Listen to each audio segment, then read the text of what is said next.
तो दोस्तों क्या हालचाल। आप किसी भी आईएएस आरएएस टॉपर से पूछ लो कि भाई आपकी सफलता के पीछे सबसे बड़ा टॉप सीक्रेट क्या था, वो आपको एक ही जवाब देंगे कि हम अपने नोट्स खुद ही बनाते थे। विश्वास नहीं होता तो खुद ही देख लो।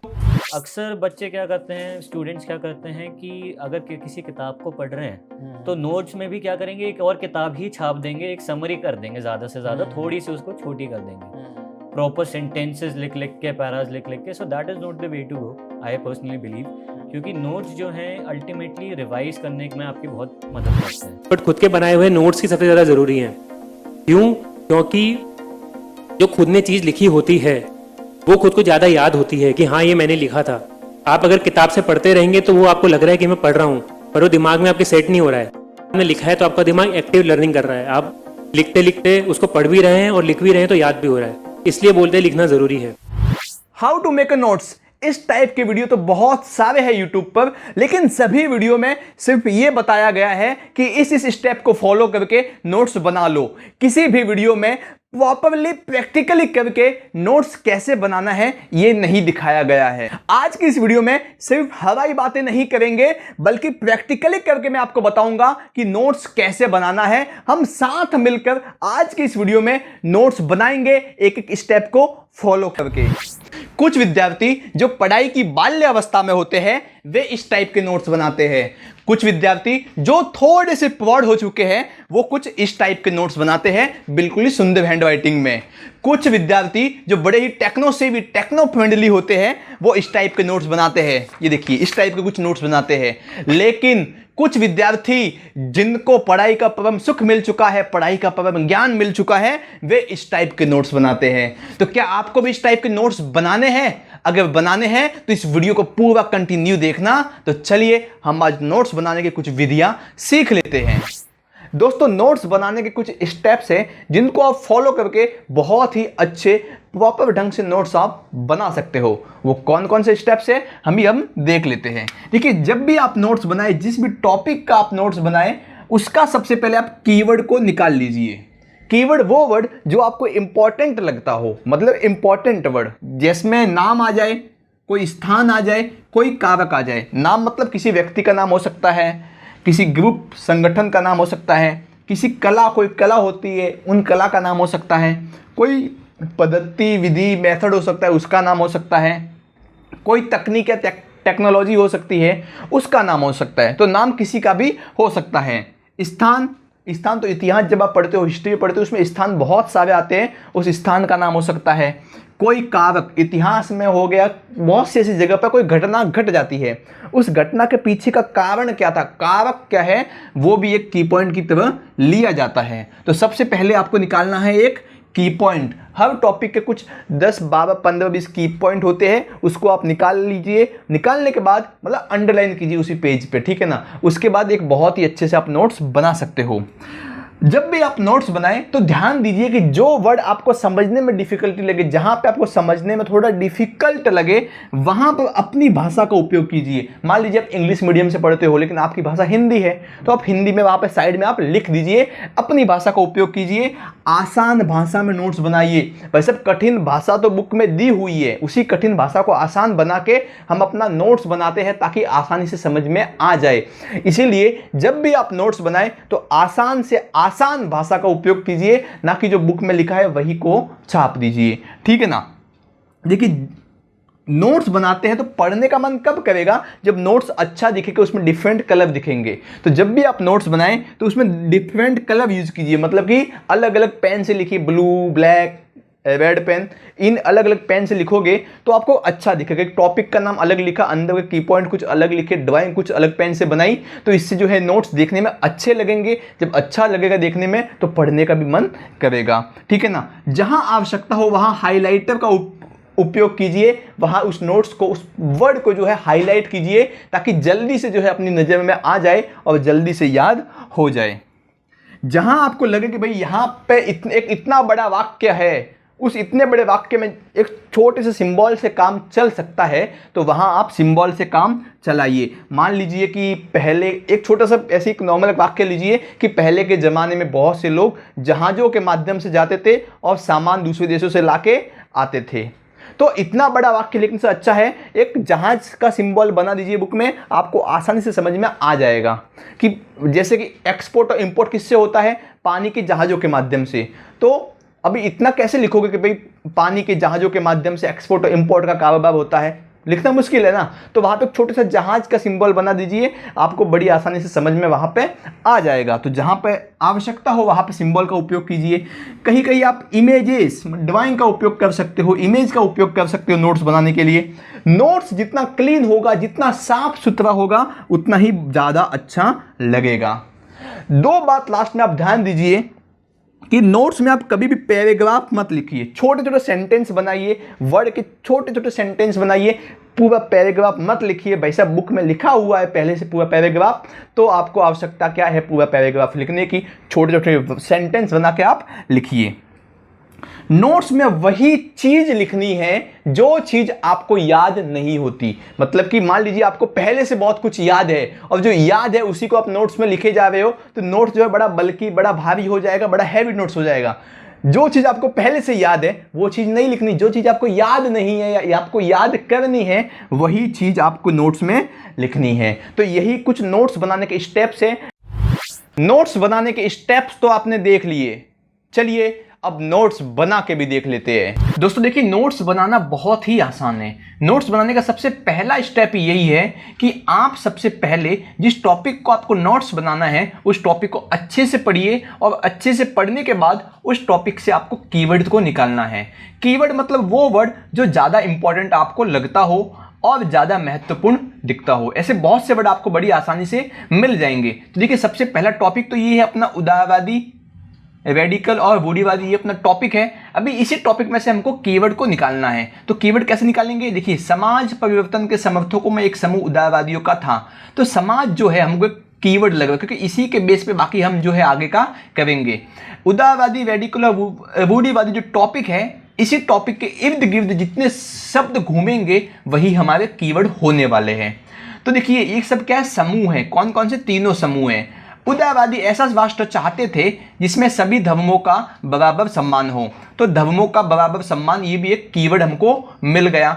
शायद आप जानते होंगे कि उस समय यूरोप के देशों में प्राय किसी एक धर्म को ही ज़्यादा महत्व दिया जाता था। तो अभी ये इतनी बड़ी लाइन हमारे लिए इंपॉर्टेंट नहीं है, क्योंकि ये तो हमको याद रह जाएगी। लेकिन इसके अलावा देखिए, जो ब्रैकेट में दिया हुआ है वो इंपॉर्टेंट है, क्योंकि ब्रैकेट में कुछ इंफॉर्मेशन दी हुई है। क्या? कि ब्रिटेन की सरकार, जो देखिए ब्रिटेन की सरकार चर्च ऑफ इंग्लैंड को देती थी महत्व, और ऑस्ट्रिया और स्पेन की सरकार कैथोलिक चर्च को जो है समर्थन देती थी।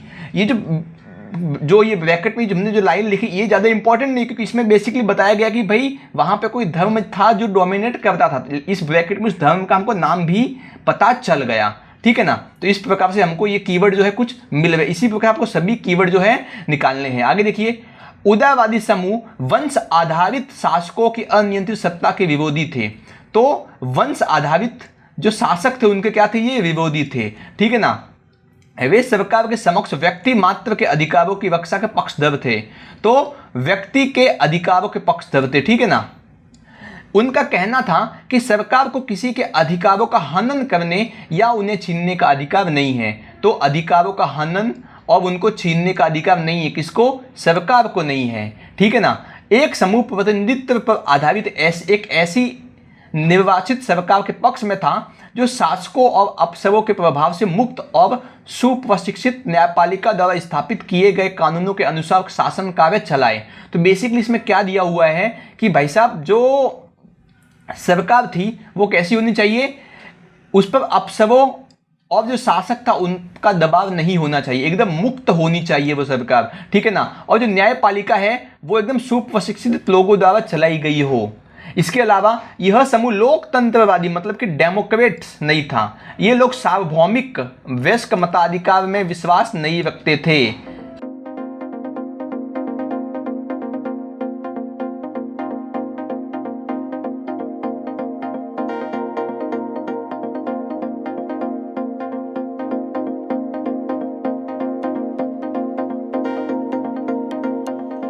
अब दोस्तों हमने यहाँ पे पूरे टॉपिक का कीवर्ड निकाल लिया। कीवर्ड निकालने के बाद आपको इन्हीं कीवर्ड की सहायता से बनाना है नोट्स। सबसे पहले आपको जो यहाँ पे ये मुख्य टॉपिक दिख रहा है, इस टॉपिक को आपको यहाँ पे लिख लेना है आपके पेज पे। देखिए लिखते हैं उदारवादी। हालांकि मेरी राइटिंग थोड़ी सी सही नहीं है तो आप समझ जाइएगा, क्योंकि मैं टैब से लिख रहा हूँ, इसलिए रेडिकल और रूढ़िवादी आप अच्छे से लिखिएगा, क्योंकि जितना अच्छा आपका नोट्स दिखेगा उतना ही ज़्यादा आपको पढ़ने का मन भी करेगा। तो देखिए यहाँ पे मुख्यतः जो ये टॉपिक है वो 3 भागों में बटा हुआ है, उदारवादी, रेडिकल और रूढ़िवादी। इन 3 भागों में आपका जो टॉपिक है वो पूरा बट चुका है। तो हम भी 3 भागों में नोट्स बनाएंगे, फिर उस नोट्स को एक में कर देंगे। कैसे करेंगे मैं आपको बताऊंगा। तो सबसे पहले है उदारवादी, ठीक है ना। तो मैं यहाँ पर लिखता हूँ बेसिक सी चीज़, उदारवादी लिखता हूँ और इसको अच्छे से जो है बॉक्स में डाल देता हूँ ताकि खूबसूरत लगे, अच्छा लगे, ठीक है। देखिए मैं यहाँ पे मुख्यतः हिंदी भाषा में लिख रहा हूँ, क्योंकि हमारी बहुत सी ऑडियंस जो है हिंदी की ही है। तो अगर आप किसी भी लैंग्वेज में पढ़ते हो, इंग्लिश में, गुजराती में, मराठी में, तो आपको स्टेप यही है कि आपको पहले कीवर्ड निकालना है। उन्हीं कीवर्ड की सहायता से आपको जो है स्टेप बाय स्टेप नोट्स बनाते जाना है। यहाँ पे जितना कुछ है वो तो मैंने बहुत बार पढ़ा हुआ है, जितने कीवर्ड वो तो मुझे मुंह पर याद है। तो इसी के लिए मैं जो है बिना देखे यहाँ पे लिखता जाता हूँ, इसका नोट्स बनाता जाता हूँ। इससे अपना टाइम भी बचेगा, वीडियो भी कम लेंथ का ही बनेगा, ठीक है ना। तो आप जो है एक एक पॉइंट को उठाइए, इसके अकॉर्डिंग आप नोट्स बनाते जाइए, उसको फिक्स करते जाइए पॉइंट को, और अच्छे से नोट्स बनाते जाइए। तो देखिए उदारवादी जो लोग थे वो एक ऐसा राष्ट्र चाहते थे। कैसा राष्ट्र चाहते थे? एक ऐसा राष्ट्र चाहते थे जहां पर जो है सभी धर्मों का क्या हो, बराबर सम्मान हो। तो धर्मों का सम्मान होना चाहिए, एक ऐसा राष्ट्र ये उदारवादी लोग चाहते थे। तो भाई साहब जितने भी उदारवादी लोग थे वो एक ऐसा देश चाहते थे, ऐसा राष्ट्र चाहते थे जहां पे सभी धर्मों का क्या हो, सम्मान हो, बराबर से सम्मान हो। ऐसा राष्ट्र क्यों चाहते थे? क्योंकि यूरोप जिस समय जो देश था, जो यूरोप एक पूरा महाद्वीप था, उस यूरोप में ऐसे बहुत सारे देश थे। क्या? यूरोप में ऐसे बहुत सारे देश थे, जैसे कि ब्रिटेन, इसके बाद ऑस्ट्रिया, स्पेन, ये जो बहुत सारे देश थे, इन देशों का अपना कोई मुख्य धर्म था वो, और वे लोग इसी धर्म को ज़्यादा महत्व देते थे। जो ब्रिटेन था वो सर्च ऑफ इंग्लैंड को ज़्यादा महत्व देता था। तो सर्च है तो सर्च को लिए मैं ऐसा कर देता हूँ, ये सर्च का सिंबल है और यहाँ पे लिख लेता हूँ इंग्लैंड। तो सर्च ऑफ इंग्लैंड को ज़्यादा महत्व देते थे। और जो ऑस्ट्रिया और स्पेन है वो किसको देते थे? कैथोलिक सर्च को ज़्यादा महत्व देते थे। कैथोलिक सर्च को ज़्यादा महत्व ये लोग देते थे। इस सर्च के लिए मैं इस क्रॉस का निशान कर देता हूँ, इससे मुझे बड़ी आसानी से समझ में आ जाएगा, ठीक है। तो एक पॉइंट तो अपना हो गया कि जो उदारवादी लोग थे वो एक ऐसा राष्ट्र चाहते थे जहां पे सभी धर्मों का बराबर सम्मान हो। ऐसा राष्ट्र वो लोग क्यों चाहते थे? क्योंकि यूरोप में बहुत से ऐसे देश थे जहां पर किसी एक धर्म को जो है ज़्यादा महत्व दिया जाता था। जैसे कि ब्रिटेन में सर्च ऑफ इंग्लैंड को और ऑस्ट्रिया और स्पेन में कैथोलिक सर्च को ज़्यादा महत्व दिया जाता था। तो हम जो है यहां तक पहुंच चुके हैं। अभी देखिए जो उदारवादी समूह था वो कैसा था? वंश आधारित जो है सत्ता नहीं चाहता था। तो जो ये उदारवादी लोग थे वो थे वंशानुगत सत्ता के विरोधी, मतलब कि वंश के आधार पर कोई किसी को सत्ता न मिले, तो वंशानुगत। यहाँ पे जो उदारवादी लोग थे वो चाहते थे कि व्यक्ति को, प्रत्येक व्यक्ति को उसके अधिकार मिले, मतलब कि व्यक्तिगत अधिकार उसको मिले। तो व्यक्तिगत अधिकारों के पक्ष लिखेंगे मैं यहाँ पे।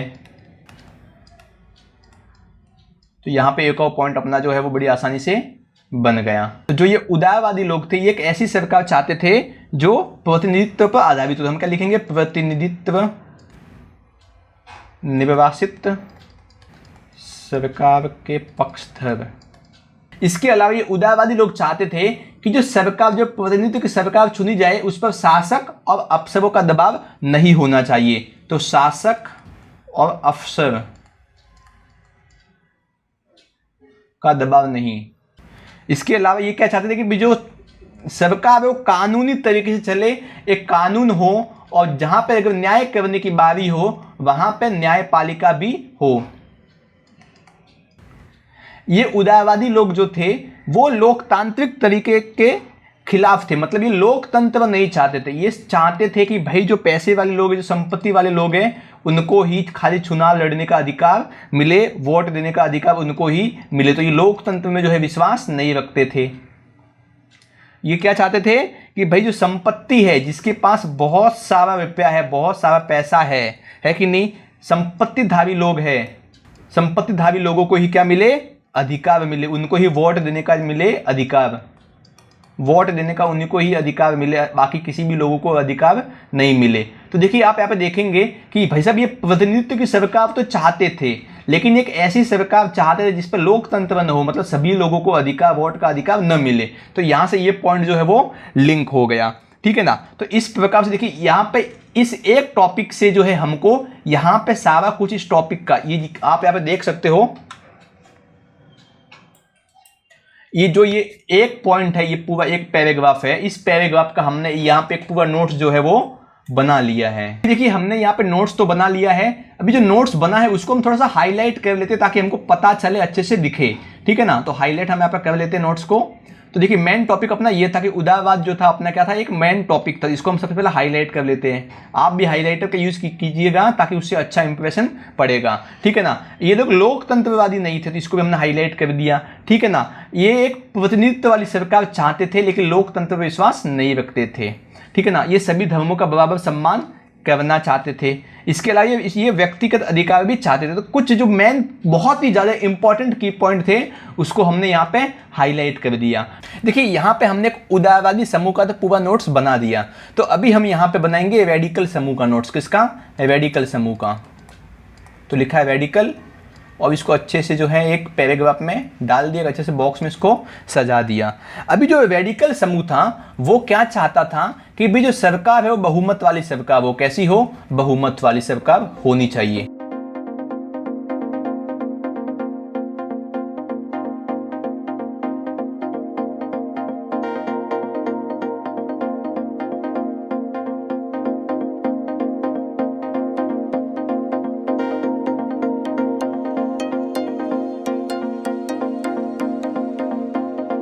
तो देखिए यहाँ पे जो है रेडिकल समूह की जितनी बातें थी वो हमने यहाँ पे मात्र 4-5 लाइन में लिख दी। अभी इसके अलावा जो तीसरा एक लास्ट पॉइंट बचा है वो बचा है रूढ़िवादी समूह का।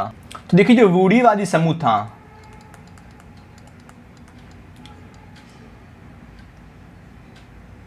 वो रूढ़िवादी समूह क्या था? तो देखिए जो रूढ़िवादी समूह था वो रूढ़िवादी समूह बदलाव नहीं चाहता था, मतलब कि प्रारंभ में तो बदलाव नहीं चाहता था, लेकिन फ्रांसीसी क्रांति के बाद उनको क्या होने लगा, अभी बदलाव की जरूरत जो है उनको महसूस होने लगी।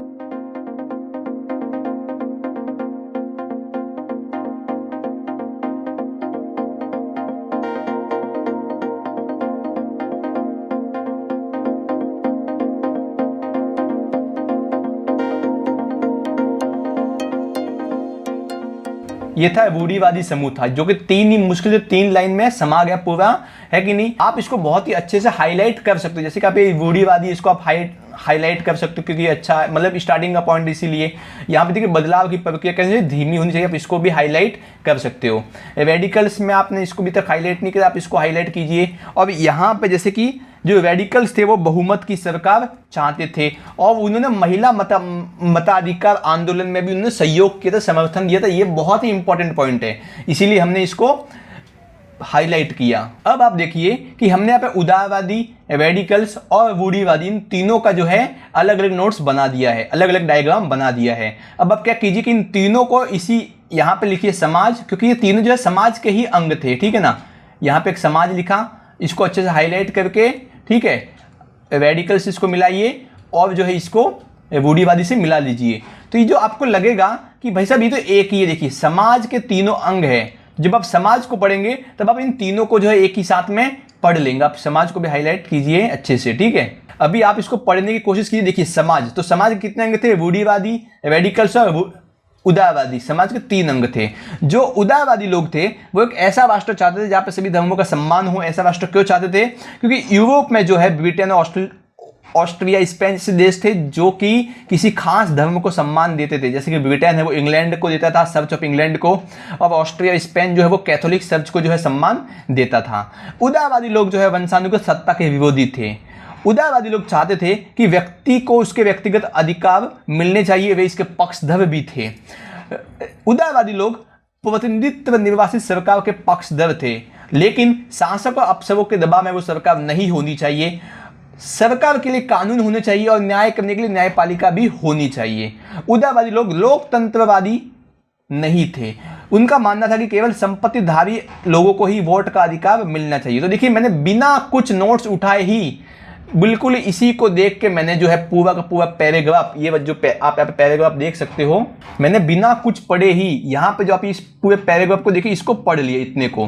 तो ये इतना पैराग्राफ था, इतना बड़ा पैराग्राफ था, इसको हमने बहुत ही छोटे छोटे डायग्राम में, क्योंकि ये टैब में बहुत बड़ा दिख रहा है, इससे एक छोटे से डायग्राम हमने इसको बांट दिया। तो आप इसी ढंग से बहुत अच्छे से जो है कर सकते हो, अपने नोट्स खुद ही बना सकते हो। आप इसमें विभिन्न प्रकार के कलर, अच्छी हैंड राइटिंग, विभिन्न प्रकार की इमेज का उपयोग भी आप कर सकते हो। तो दोस्तों, ये नोट्स बनाने का था मेरा मेथड।